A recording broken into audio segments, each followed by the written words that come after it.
No idea what's going on there. I'm going to change up the script on the fly like I promised I wouldn't, and bring you up to date on a story you probably all know. King Minos, ruler of Knossos on the island of Crete, forced the Athenians to deliver 7 youths and 7 maidens every 9 years. They became prey of the Minotaur in the labyrinth, and Athens escaped further destruction through their obedience. Now, the Minotaur was a terrible monster with the body of a man and the head of a bull, born from the union of the king's wife and the bull, offered as a gift to Minos by Poseidon. We won't go into the particulars of that end of the story. The sacrifices of the Athenians ended when Theseus, son of Aegeus, the king of Athens, traveled to Crete as one of the youths to be sacrificed. He traveled with the intent of killing the Minotaur. Ariadne, daughter of Minos, fell in love with Theseus on first sight and gave him a ball of thread which he unraveled behind him as he walked through the labyrinth. Deep in the heart of the tangled passages, he found and killed the Minotaur.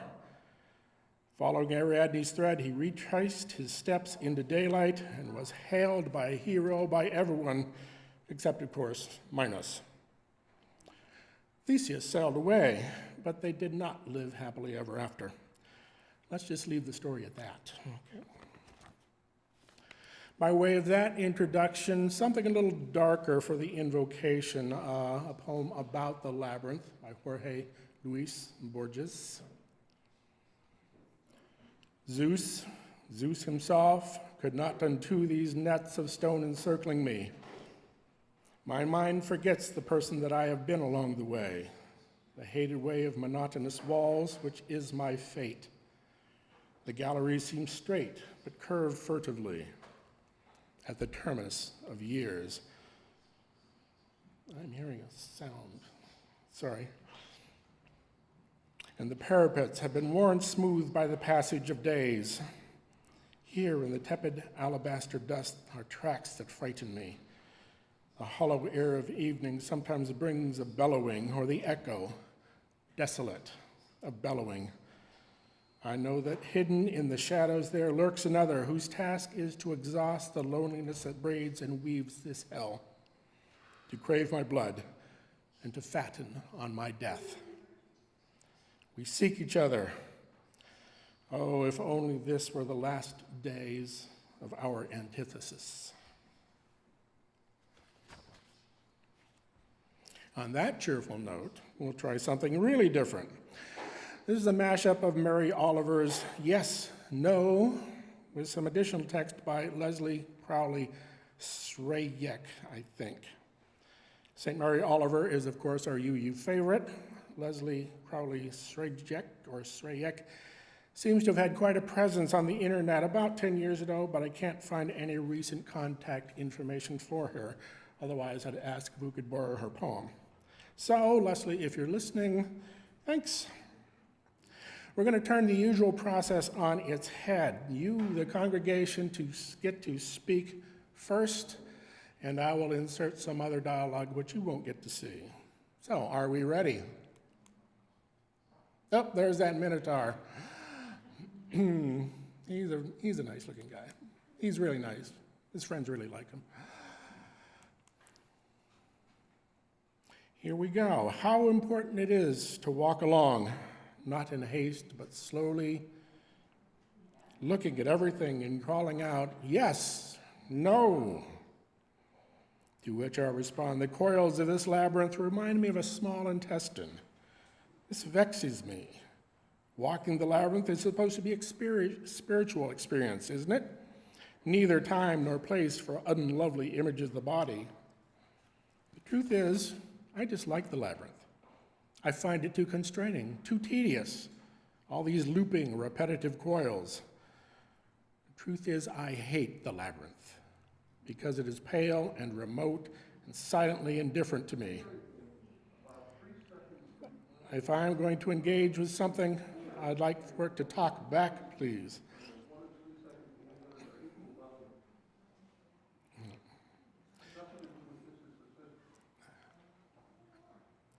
I have questions, you know. I have some concerns, and perhaps just one or two small issues with control and delayed gratification. And you get to say, I think serenity is not something you just find in the world like a plum tree holding up its white petals. Oops, too soon. Watch how we encounter each other, you say, and we walk slowly, separately. Around one turn we meet, and you kiss me. Around another turn you say, over your shoulder, hello, and continue walking. It is hard for me to keep my balance even though the path is flat and smooth. I feel like we're in a Magritte painting. Your white shirt glows softly somewhere to the left of my awareness, and your voice, not connected to your body, says, do you like my hat? We are walking. We are together. We are not together. And you get to say, imagination is better than a sharp instrument. To pay attention, this is our endless and proper work. So now, quiet, quiet. The darkness is full. Your skin is listening to the night air. Oh, rats. In the center of the labyrinth, all together, it is better than a sharp instrument. To pay attention, this is our endless and proper work. I'm going to give up on this. We've got technical glitches, and I could explain it from down here, or I can run up and fix it. Which would be quicker? I will do the running part. Don't go away.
closer to your mouth, maybe. Okay, I just don't want to get the pops. Yeah.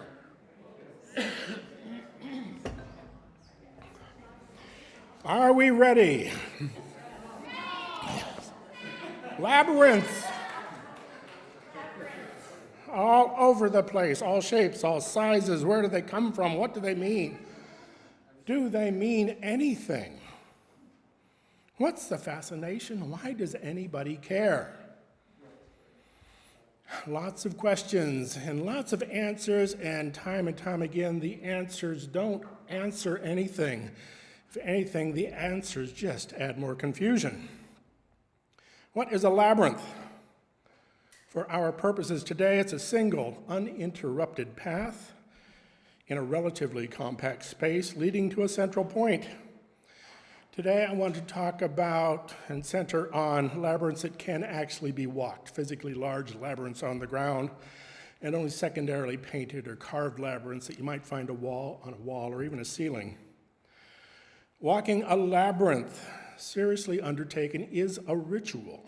A ritual, in one definition, my favorite definition, is an enactment of something that has always already happened.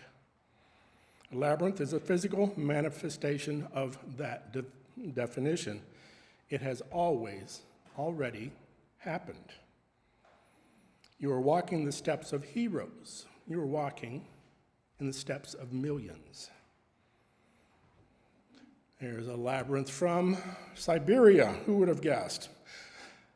Spirals, is the Spiral of Labyrinth? Yes, I guess it is, grudgingly. This is one, as I said, from Siberia. This one is the exception, since we're in the neighborhood. Another slide, please. There we go. It's a beautiful one. That's in an island called Bolshoi Zayatsky, 150 miles from the Arctic Circle in Siberia, north of St. Petersburg, Russia. There are 35 known labyrinths among these islands. 13 or 14 are on this one small island alone, along with hundreds, literally hundreds, of stone mounds and other human-made structures. The oldest ones are believed to be about 2,000 to 2,500 years old, and the newer ones built about 1,400 of the Common Era. In Russia, these structures are called Babylons, after the ancient, nearly mythical city. These were built by the Sami people, who we used to call the Laplanders. They don't care for that term. The deceased are always just another half of the family, and a dialogue is always maintained between the two rituals, which is probably between the labyrinths. So I find an interpretation of labyrinths that are gateways into spiritual realms. And let's go south. This is in western India, near the equator. So from the Arctic Circle to the equator, basically in the village of, I'm guessing at how do you pronounce this, Uzgalimal. The site was discovered in 1993 when monsoon flooding revealed a huge number of carvings in the bedrock, including humans, animals, abstract figures that had been buried for centuries. There's a great deal of controversy about how old these are. Some place them in the early Christian era. Others insist they're far older, as much as 6,000 years old. So that gives us a look of labyrinths from north to south. To the east, it's hard to say how far east they go. I'm told there are labyrinths found in China. I can't find a good image or any reference I can actually trust. And with that, let's go west, all up and down the Atlantic coast from Spain to Portugal, and even over into Iceland. This particular handprint, this is carved in a wall in Sicily. And again, nobody quite knows how old it is. In the English language, labyrinths are distinguished from mazes in there are no side paths. There are no dead ends. You cannot get lost in a labyrinth. And we'll come back and contemplate that in a while. A maze, the term in English goes back to the 1500s, is an amusement designed to deceive and confuse, to amaze those who enter. Most Indo-European languages do not distinguish a maze from a labyrinth, which can cause you some confusion. So here comes a kid's maze. Can you carry the bananas to the monkey? Do we need some time? All right. Here's a garden maze. That's the real thing. This is actually in South Africa. And of course, every year around here we have the corn mazes, and they're kind of a ritual or a new tradition, kind of a modern innovation, but people seem to enjoy them. And here's one closer to home, just out back. A single path, relatively compact space, and a central point. So why do I personally care about labyrinths? They're relatively new to me. The first one I can remember walking was at Summer Institute when I was in Kenyon, Ohio, and one was laid out with string along the main central path, and everybody would walk up and down, and the gravel is crunching, and people are talking, and there's kids. If there are kids in the environment, they will race through a labyrinth. They cannot stop themselves. Kids run in labyrinths, they're riding their bicycles through, and it's a hot, miserable day, and it was not a nice introduction to a labyrinth for me. So I kind of came away and said, yeah. So a few years later, they laid out a Chart-style labyrinth, which might look familiar. This was in air-conditioned comfort in one of the halls on the Kenyon campus. The Chart labyrinths are named for the cathedral in France where the design is located. They're about 40 feet wide. They clearly emphasize the Christian cross. And in the center is that rosette with the 6 petals. And you can bet every single thing about them has some sort of meaning, if you care to look them up. Back to my story, Rebecca Benner, a few of you I think may know her, took some drummers, myself included, to percuss for an hour or two one afternoon. We played along. There's some very nice, soft Indian music, and it became very meditative, and we had real quiet instrument, not the big, noisy, jangly drums, but much more subtle things, and it was really just an interesting, fulfilling experience.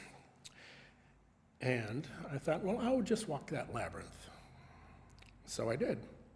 11 circuits in, 33 turns, you're in the center, pause, you take a breath, and things were nice. A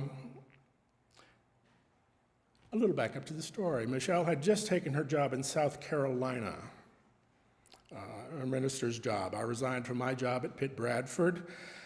We're really launching into a great unknown. We'd sold our house, we didn't have jobs. She had a job coming, I didn't have anything lined up.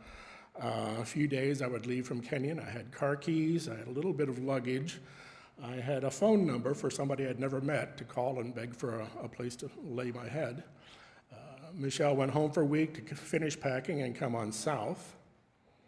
So I'm walking out of that labyrinth.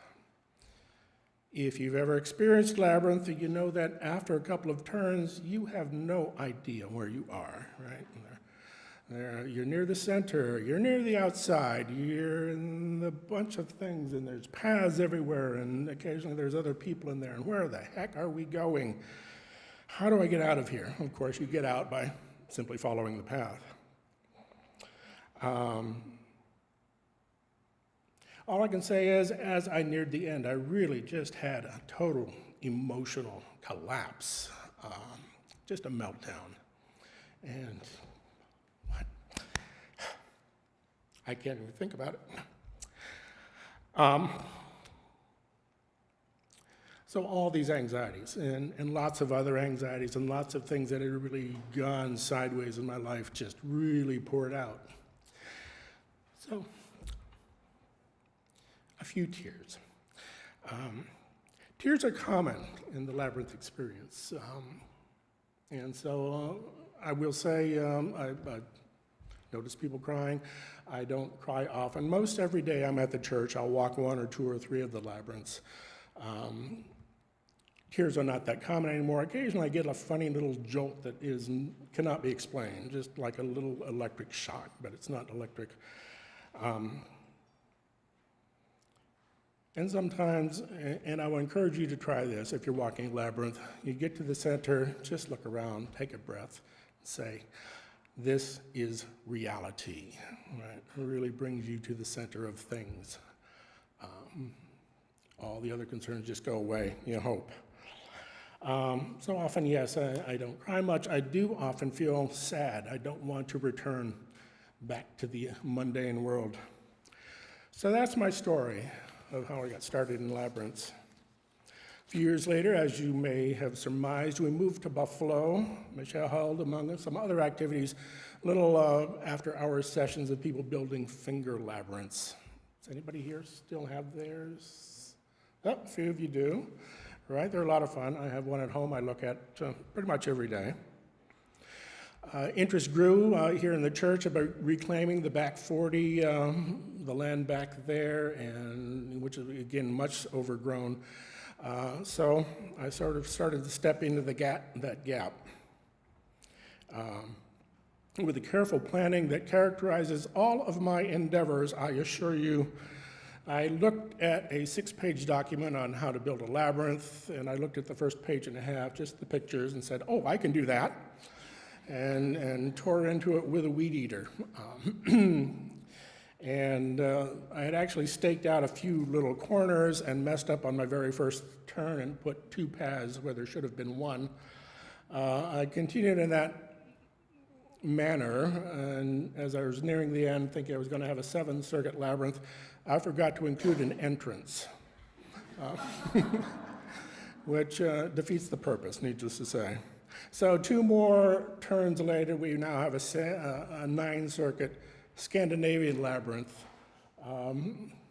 That's my Scandinavian answer. It's just leaping in, guiding my hands, and that's my story, and I'm sticking with it. And there's a very early shot. That was a really rough-looking shot. And here's the newer one, the one we finished last year. I'll just quote from Facebook, August 8th, 2021. Nearing completion of the new labyrinth at UUCA. Reverend Michelle took the tour and christened it Emergent in light of our current situation. At that time, we were just, as you may recall, coming out of quarantine, and people were allowed to come out of their bunkers and intermingle a little bit. So Emergent was the name. Here's Joe Rautenstrauss. Did a final sweep after burying many bricks and moving several tons of rock and soil. Robins, catbirds, bunnies, and occasionally deer offer their advice. Bricks and more bricks began arriving in July. Initial layout was back in April. Ground preparation began in late summer 2020. So many thanks to Joe, Linda Gardner, Marjorie Boucher, and Ron Palmieri for their assistance, Angela for her moral support, and the contribution of bricks by Eileen McAllister, Reverend Tim Ashton, and especially Lisa Peter Angelo, who gave us a truckload. Linda Gardner helped me sort out the center, so we invented this star pattern with a round concrete paver. In there is a turkey had volunteered its feather. Thank you, turkey. Thank you, Linda. Marjorie Boucher helped build the wall. The red thing behind it is not Marjorie, that's a deer who came to supervise one evening. As it turns out, we probably have enough bricks to build another labyrinth left over, so be warned. Another one is coming. Where do labyrinths come from? Oldest can firmly be dated to 2000 BCE, which is plenty old. Elements that make up labyrinths, specifically variations on the Grecian key, our cave art, which has been dated to 13,000 BC, which is really old. Here's some Grecian key formulas, not like Grecian formula, which I could probably use. Grecian key is a decorative thing, and you'll still see it quite commonly today. It's just everywhere once you start to notice them. Sort of a decorative item for us. It's a simple, endlessly repeating pattern. If you wrap it into a circle, it turns into a labyrinth, or some say it does. Some suggest the Grecian key represents interlocking hands, like this, which was also a hold used by wrestlers, so that kind of gives this an ambiguous meaning. Others theorize the key was a stylized representation of the river Meander, which lies in Turkey. And you're probably familiar with meandering rivers. Yes, it was a river its name came from. Twisting, turning, coming back on themselves. From an internet and anonymous source, for the people of ancient Greece, meander, or meandros, was thought to symbolize eternity and thus the undulating flow of human life through reproduction. The unbroken interlocking pattern turned it into a symbol of both unity and infinity. So there's another interpretation as the river of life, with its twists and turns and backtracking and changing perspectives, finally ending where does it end, right? And let's not forget, it's about reproduction. Sooner or later, it comes around to that. Here's a floral mosaic from the late Roman era. I wish I had expanded that a little bit. It's a very surprised-looking Minotaur there in the center. He looks like he just woke up, and like the phone rang during a nap or something. These labyrinths tend to be purely decorative. You can't really follow them. Where's it start? Where does it end? But they always have this Minotaur. So this is a very angular style cultivated by the Romans and carried north into Europe 1,000 years later and carried up into the cathedrals. So it's a very old pattern. It's not one of our standard patterns. Here we are in the labyrinthus. To back up just a little bit, the Greeks and the Romans called labyrinths Troy towns after the city of Troy. So we have Babylons in Scandinavia, Troy towns, Troyaburg you might hear, and you might find a place name in Northern Europe, meaning that there was a labyrinth there once upon a time. Here's a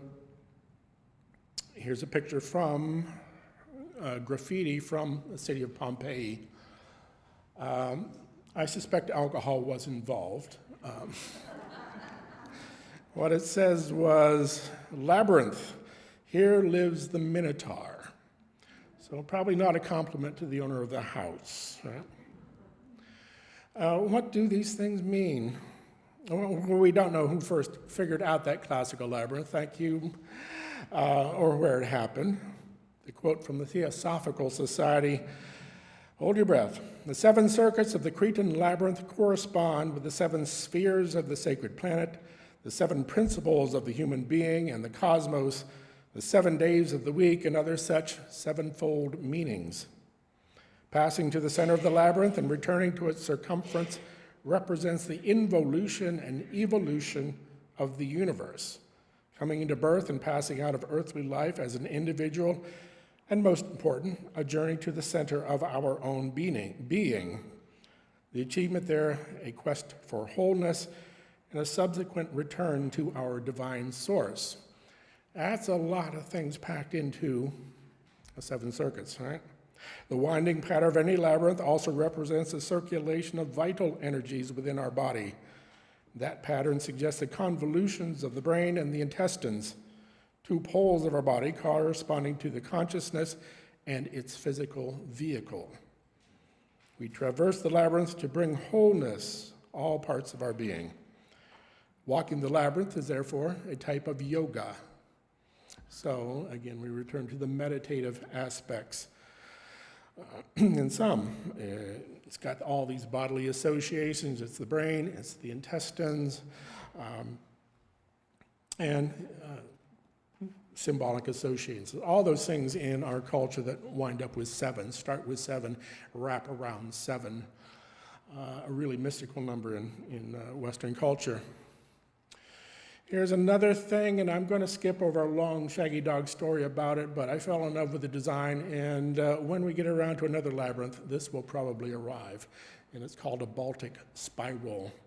And I think it would be great for people with mobility issues because you can make the paths very wide, and there's, in fact, the entrance and the exit are different ways, so you don't have the problem with collisions. So there's a story, and that story led to this one, which is the most recent one we built. The rocks don't stand out very well against the brown mulch. We finished it last July in the Waterhouse Ecological Center. Michelle named it Courage, for reasons she has not shared with me. I'm not sure how many people name their labyrinths, but we do. It's called a Chakra Vyuha labyrinth, style found in northern India.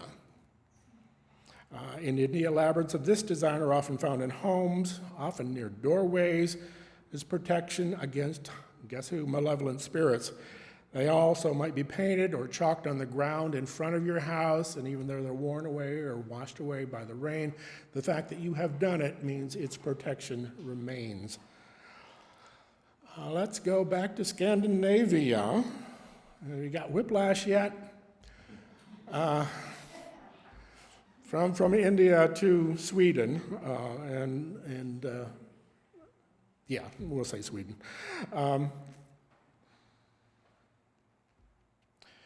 They grow to great proportions, as you can guess, up to 19 circuits, 21 circuits, huge, huge things. Tradition has it the seafarers and seagoing merchants would walk these deliberately to the center and then race out as fast as they could to leave the evil spirits and the nasty entities and the trolls and whatever naughty things behind, so they would have good luck on their voyage. Another reason to run in a labyrinth. Let's recap. India, labyrinth is protection. Scandinavia, labyrinth is protection. The Roman army, incredibly superstitious bunch. Labyrinths were probably for protection, right? Being a seafaring, a fisherman in the North Atlantic in a tiny boat, and being a Roman soldier fighting barbarians are not things that promise a long, restful retirement, right? You need all the protection you can get. Labyrinths, again, across a really wide area, protective device, trapping those evil spirits. And to England, a turf labyrinth. In England, of course, much of England, you get underneath the soil just a few inches and it's just chalk, pure white chalk. And so they cut away everything that's not a labyrinth and you get things like this. This is quite a big one and obviously very well maintained. Called turf labyrinths, strange but true. How old do they go? We don't know. Shakespeare mentions them as the wanton maze in the commons. So they're certainly part of his experience. Traditionally, turf was recut every year before a village festival of some sort. And then there's a competition about the young men to race to the center for a young woman who's waiting there. So again, running in the labyrinth, and the idea of fertility again raises its head. So, fertility charms, more running, which brings us to North America. Who knew? The man in the maze came to the attention of collectors early 1900s. Museum collections go back to the 1860s, typically as a basket weaving. We really don't know how old they are. Among the Tohono O'odham nation, you may have heard of by their Spanish name, the Papagos. There's a really well-developed narrative, a nice explanation about what these mean. So the design is really something more than somebody came up to sell with tourists, right? They do have a lot of depth to this image. The more you look at it, it is interesting. It turns into a classical labyrinth, seven-circuit labyrinth. It's upside down. The paths are not of an equal width. It's a very interesting design. I'd like to figure out how they figured it out. The figure is called the man in the maze, or sometimes the elder brother or the big brother, and he is quite a magical character. Labyrinth is said to represent every person's journey through life, with difficulties, losses, unexpected turns, pauses due to exhaustion and despair. Eventually, one reaches the center where one can hopefully survey life in its entirety and reach a peaceful revolution for all that has transpired. Right? A journey through life. Very close to the Theosophists. You're journeying through life. It's a meditative experience, and hopefully you reach a bit of resolution about what you have experienced. So, that's a lot to take in. Something we left out this morning was inviting you to come down front. Now that you have a little bit of understanding of what is going on down here, offer to you to, if you want, take a stone or a shell, place it on the labyrinth.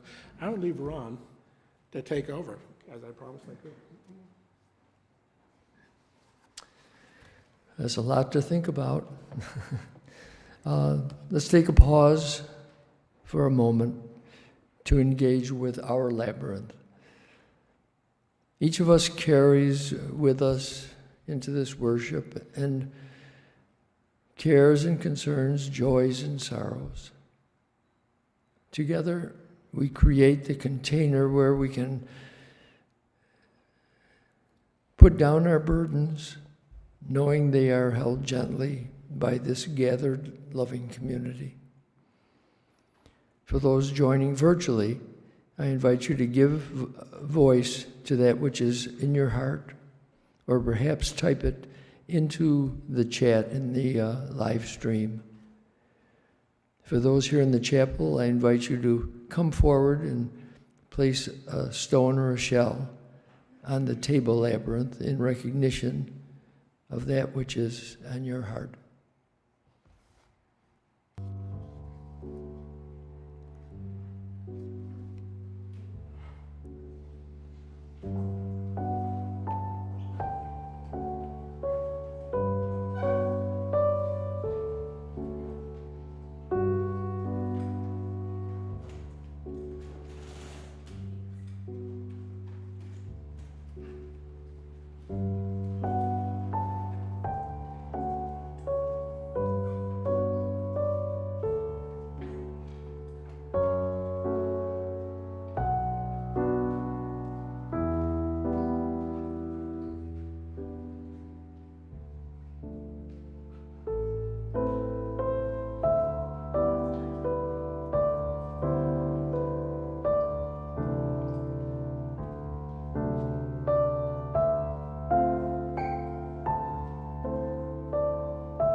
the first time we've ever made it through that entire song. I don't know what it means. Let's talk a little bit more about this labyrinth design. It's the Chartres Labyrinth, named after the cathedral in France, where one was installed early 1200s. Basic design emphasizes the Christian cross, and that goes back to about the 4th century at least of the Common Era. So it's the first really significant, enduring departure from the classical labyrinth that I've more or less talked about up to this point. So it's an interesting moment in Christianity, 4th century BCE. Centuries of persecution, as you all know, Christians thrown to the lions, driven into the catacombs. In the year 313 CE, Constantine the emperor legalized Christianity across the Roman Empire. By 380, it had become the state religion. During these decades, the cross, which up to that point was really kind of an embarrassing little reminder for the Christian community that Jesus did not come to a good end, slowly found use as a symbol. For the first time, 300 years after the fact, the cross became the symbol of Christianity. During that same era, there was a wholesale destruction of all the remnants of the pagan world. Shrines of local deities, just really lovingly tended and cared for centuries, were stripped of anything of value and turned into pig pens and cow pens and public urinals. All the great classical monuments were stripped of any goods of value and turned into churches or warehouses or whatever. The great libraries fell into disrepair or sometimes were simply burned outright. So we really have no sense of how much of that era was lost during the 300s into the 400s. Wholesale destruction. Now, I'm going to speculate without any evidence whatsoever, but I think the classical labyrinth was pretty much ubiquitous in the era. Everybody knew what it was. Nobody talked about it because you didn't need to, right? We don't need to talk about our bathrooms and our kitchens and our driveways and our yards, right? We have them. Everybody knows what they are, what they're about, what they're for. So I think someone recognized that the classical labyrinth was going to go away of all these other things of the pagan realm, and it was going to be a big loss. And so with some manipulation, they came up with a design to emphasize the Christian cross. And the idea took hold. This Chartres-style labyrinth, which took a long time to develop, from the early 300s to about 1200, a long developmental period, but it became very enduring. In fact, we still use them today. And also for the first time, labyrinths, which were a public affair, and hard to say what the religious intent was, but for the first time they were carried indoors, and strange but true, into the Christian cathedrals. So something from the heart of the pagan world into the Christian cathedral. Here's the first one we know of a Christian design. Instead of the expected Minotaur in the middle, we have this, a word square in every direction. It reads Sancta Ecclesia, sacred church. Just to make sure you didn't think this was something the pagans thought up. Nope, this is now a Christian design. Here's another one from the Cathedral of Lucca in northern Italy, and looking a lot like the Chartres design. Dating's difficult, probably about the year 1200. There's a carving written in Latin next to it. This is a labyrinth constructed by the Cretan Daedalus, from which no one was able to exit save Theseus, thanks to Ariadne's thread. So here comes some mysteries and contradictions and explanations that don't explain. There's only one path. There's no way of getting lost. If you have the patience and strength to walk back out after you kill that damn Minotaur, you don't need a thread. You don't need a string, right? There's only one path. What's the point? Again and again, we find the Minotaur in a labyrinth, and story requires that thread. And another thing, Why would the Catholic Church condone an episode from the heart of the pagan, pre-Christian world in the center of their cathedrals? So the easy explanation is that labyrinths became a replacement for pilgrimage to the Holy Land, particularly as that trip became more difficult over the years without going into the deep history. Essentially, the Muslims took over more and more of the Constantinople in the east, and so you just couldn't go there anymore. But you could make that pilgrimage by walking the labyrinth. Labyrinths also became a penance for one's sins, and lots of stories of walking the Chartres labyrinth on their knees as a source of penance for whatever nasty thing they did. So neither story explains why we have the Minotaur inside a Christian cathedral. Another possible explanation, and this is where it starts to get weird. Here's a labyrinth in a text from Pavia, Italy. Theseus entered and killed the double-formed monster. Now, the Minotaur was a legend, and indeed he was monstrous. He was born of this impossible mating between a human female and this wild but really sexy bull, apparently. From this mating came a double-formed monster with a bull's head and a human body, with a ravenous appetite for human flesh. And curiously, this illustration shows sort of more of a centaur, right? A human head on a bull's body. Somebody didn't get the memo. In our Western culture, particularly this Judeo-Christian culture most of it grow out of, it's often a forced distinction between sheep and goats, fish and fowl, clean and unclean, raw and cooked, spirit and flesh, flesh and blood, Jew and Gentile, Jew and Christian, Christians and, unfortunately more and more, everyone else. Right? In that context, this abhorrence for a double-formed beast, as they call him, becomes interesting.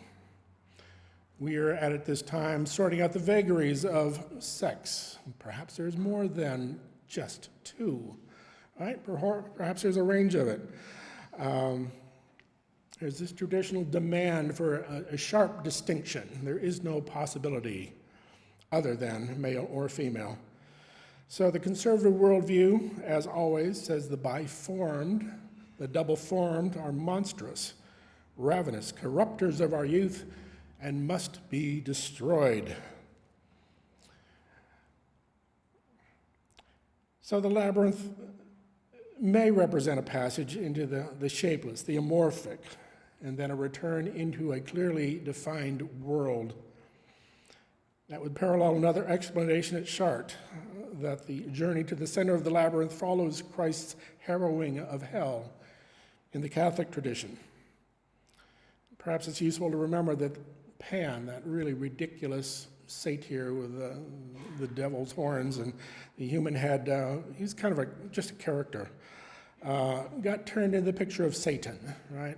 So the general ridiculous, humorous, drunken god Pan became the Christian Satan. So I'm wondering if the Minotaur, locked into the labyrinth due to his monstrous double form, becomes a vision of hell, one that must be conquered. Does Theseus become an emblem of Christ, Ariadne, the divine feminine who provides the rope and the strength and the wisdom to find the way back? Is that thread perhaps a rope to haul himself out of the pit? Is the thread perhaps something that connects us to the outer world? This draws us to the realm of the shaman, to whom a rope is attached as he begins his journey to haul him back to this plane of existence. But I won't follow that today. And the labyrinth. What does labyrinth mean? The easy answer is that it's named for the labyrinth, that sort of double-headed axe you see up there, from the Palace of Knossos. This is a real thing. This is not some modern fantasy thing. These were excavated, and they're found in the museum now. So it's a double-headed axe. Well, that certainly explains everything, doesn't it? Right. The labyrinth doesn't look like an axe. The axe in question is not one carried by dwarves in Lord of the Rings. And it's only ever found in conjunction with the goddess of the labyrinth, who we really don't know the name, but she seems to be otherwise peaceful. And she's often found in conjunction with a butterfly. So the unnamed goddess, the lady of the labyrinth, gives us a hint to what this really means. The answer beloved by Jungians is that labrys and butterflies, Lepidoptera, are derived from the same root as lips, or labia. I will not show an illustration because this is a family show. So let's take a moment. We have that one image. Here's another image. Let's think about that little guy in the center, right? Little round head, long tail, perhaps something from high school biology comes to mind, or is it just my adolescent mindset running away from me? All right, so we potentially have in all these labyrinths, some of the other ones are even more graphic if you go back and look, which I will not because we're already having a long show. The symbolism becomes even more graphic through the lens of this sexual imagery. Anyway, I'm not sure if that's real, but my adolescent mind said, I should probably tell you, and now you're never going to be able to unsee it, right? So can we sum it up? A labyrinth is associated with fertility and reproduction, an entry into the world of pure, amorphous creativity. It's a trip to the underworld or otherworld, a place where the spirits can be contacted. A bodily representation of the twisted, knotted path of the intestines and the convolutions of the brain, the 7 planets, 7 days of the week, 7 circles of hell, 7 dwarves. Any of those things, it's all of those things. Of course, you can't talk about Jung without talking about the shadow self and how we need to recognize it, incorporate it to become a fully realized self. In this view, we might ask if Theseus indeed kills the shadow, which makes for a good story, but terrible psychology, or befriends and incorporates the shadow, or is in fact consumed by the Minotaur, that'd be really bad. Joseph Campbell tells us we can never fully explain a myth. You can only dream the myth onward. We don't really explain anything as we explain all our myths, not just what we're talking about here today. We're simply putting a fresh coat of paint on a very old structure. So what is a labyrinth? It's the walls of Troy, the walls of Jericho, the walls of Babylon, the road to Jerusalem. Those are all different names for labyrinths across mostly Europe. The place from whence we all came, the place of our darkest fears and our deepest destiny. It is the place of death and rebirth. It is the reality of here and now. So, in our contemporary world, labyrinths are made for meditation and healing. In medical studies, they've been found to lower blood pressure, ease the heart rate. They're found, of course, in churches, church properties, schools, prisons, homes, public and private gardens all over the world.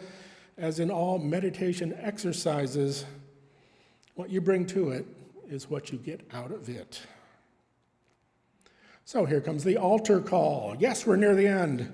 If you haven't experienced a labyrinth, I invite you to do so when you can. There are 3 of them out back. More to come.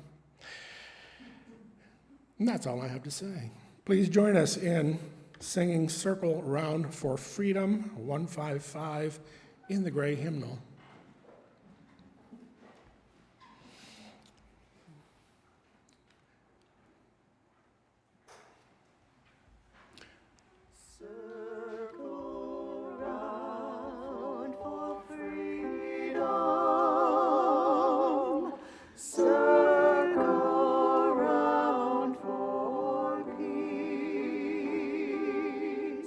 For all of us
children of our children,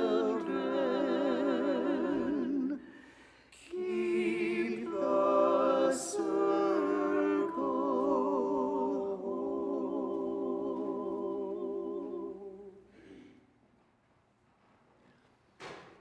Wow, everything you wanted to know about labyrinths, but we're afraid to ask. It was all covered. Thank you for joining us today. We hope that you've been inspired and uplifted by sharing this time together. You can support the work and mission of the congregation with your financial contributions. For those in our chapel today, you'll find baskets at the back to receive your gift. For those participating virtually, I invite you to take a moment to visit our website. It's uuamherst.org, uuamherst.org, and click on the giving link, or text your gift to 833-987-1968.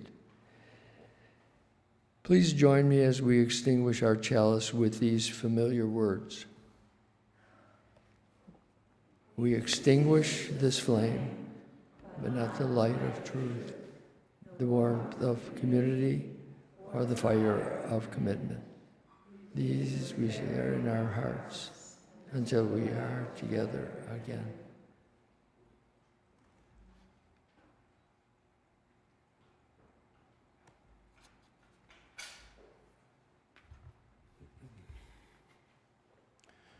You reading this, Be Ready by William Stafford. Starting here, what do you want to remember? How sunlight creeps along a shining floor? What scent of old wood hovers? What softened sound from outside fills the air? Will you ever bring a better gift for the world than the breathing respect that you carry wherever you go right now? Are you waiting for a time to show you a better thought? When you turn around, starting here, lift this new glimpse that you found. Carry it into evening, all that you want from this day. This interval you spent reading or hearing this, keep it for life. What can you give anyone greater than now, starting here, right in this room, when you turn around? There is, as always, or almost always, coffee and conversation to be had in the Emerson room. You're welcome to visit our labyrinths. They're that away. And for those who don't want to go anywhere, there's no closing music. I have a 20-minute video of me crunching through the leaves in, in the Chartres Labyrinth at Mount Irenaeus I made last fall. So, on those happy words, go in peace. Thank you very much for all the strangeness.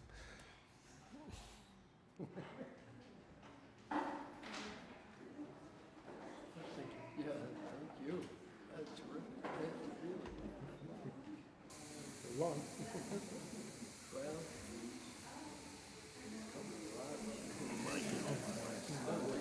Getting it down to an hour.